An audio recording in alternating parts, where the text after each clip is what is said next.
Assalamualaikum. Apa khabar murid-murid semua? Hari ini kita akan belajar membilang 1 hingga 10, 100 dan 1000 secara tertib menaik dan menurun. Dan kita buat tertib ke besar. Jadi senang untuk mudahkan kita.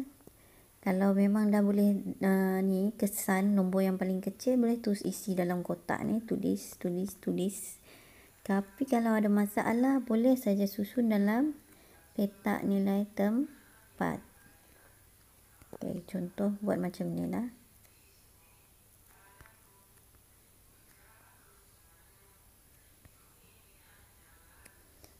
Kalau ada masalah, kita buat macam ni. Kalau dah memang dah tahu dah, tak payahlah buat macam ni.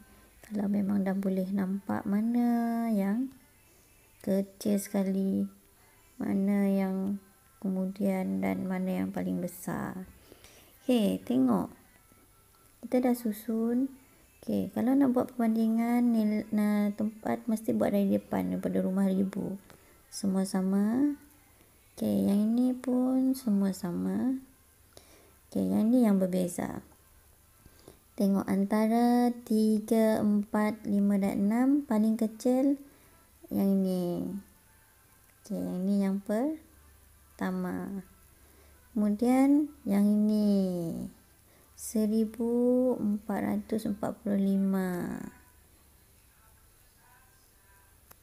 Okey, lepas tu kita tengok antara 5 dan 6. 5 lebih kecil, jadi dekat sini. Kemudian paling besar yang 1465. Okey, nampak tak? Faham? Kemudian kita boleh guna kaedah yang sama untuk soalan seterusnya, soalan tertib menurun. Tertib menurun, apa beza dia dengan tertib menaik? Tertib menurun, kita cari nombor yang lebih besar dahulu. Kemudian nombor tu semakin kurang. Okey, ini sama juga. Kalau dah boleh kena pasti nombor mana yang lebih besar, kita terus saja tulis dekat dalam kotak jawapan. Tapi kalau ada masalah, boleh saja buat perbandingan dengan menggunakan kotak nilai tempat. Okey.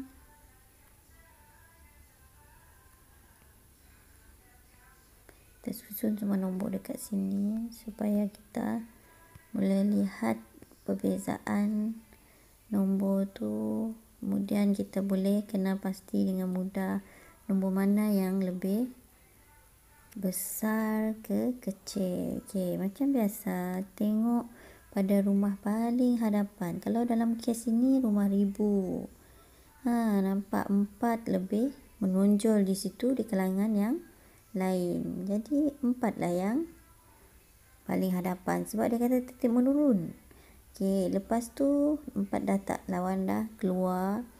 Antara 9, 8 dan 7.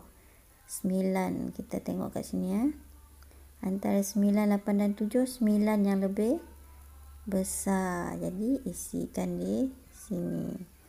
Kemudian antara 8 dan 7 pula. 8 dan 7, 8 yang lebih besar. Dan 7 yang ini lebih kecil. Jadi kita isikan dalam tu. Mula-mula 4,200. Kemudian 3,900. 2. Ikut giliran ni susunan tertib menurun. Yang besar ke kecil, ke paling kecil. Jadi yang paling kecil terakhir kita tulis dalam soalan B ni ialah 3,702. Yang sini. Jadi untuk soalan C dan soalan D, cara yang sama boleh juga digunakan. Cuma ingat, kalau tertib menaik, cari nombor paling kecil. Kalau tertib menurun, mulakan dengan nombor yang paling besar ketika menyusun. Okey. 3,815.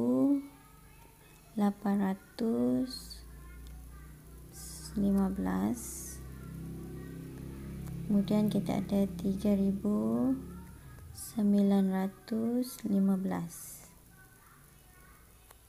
Okey, apa yang kita nak isi dekat kotak ni? Okey, dia kata 100, 100 maksudnya kat rumah ratus ni. Kat rumah ratus kita letak 1. Sini 10 sifar. Okey, sini kita tambahkan ni.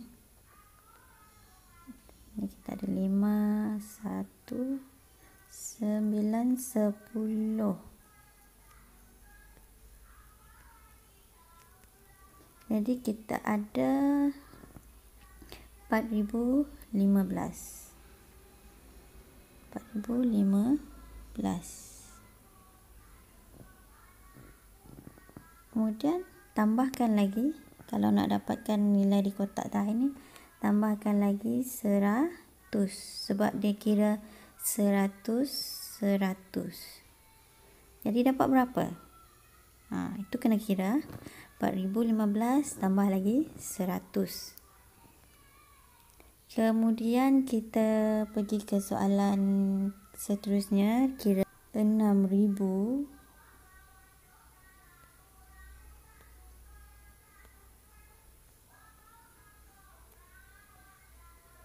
Okey, 6,000. Kemudian sini ada 6,006. Kalau kira 66 ni dekat rumah sah. Jadi kita kena tambahkan 6 di hujung. Okey, 6 tambah 6 kita dapat 12. Dapat 1. Jadi 6,012. 6,012. Okey, tambah lagi 6 untuk isi kotak yang terakhir. Okey, seterusnya cuba perhatikan soalan ini. 55. Kalau kita tengok 2,810 dari bawah ni kan. Okey, dari bawah tu ia menunjukkan nilai tu menaik sebablah 2,810 ke 2,820 menaik. Jadi untuk mudahkan kita cari jawapan, kita kira daripada 2,810. Okey, 55. 2,810. Dia kata 5. Jadi tambahkan 5. Dapat 5.